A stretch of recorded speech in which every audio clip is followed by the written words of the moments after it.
Dans les temps anciens, la déesse Parvati résidait dans son palais sur le mont Kailash. Un jour, alors qu'elle voulait se baigner, elle forma avec la pâte parfumée, Uptan, de son corps une belle statue d'enfant et y insuffla la vie. Ainsi naquit un petit garçon qu'elle considéra comme son fils et qu'elle nomma Ganesh. Parvati ordonna à Ganesh de garder l'entrée et d'interdire à quiconque d'entrer tant qu'elle se baignait.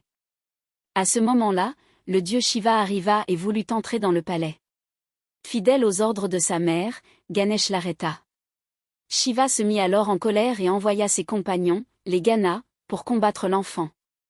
Mais le jeune Ganesh, très courageux et puissant, les vainquit tous. Finalement, Shiva lui-même leva son trident et trancha la tête du garçon.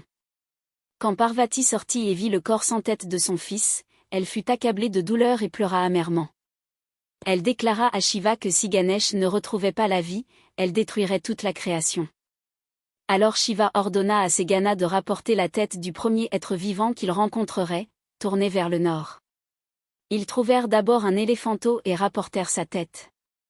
Shiva plaça cette tête sur le corps de Ganesh et lui redonna la vie.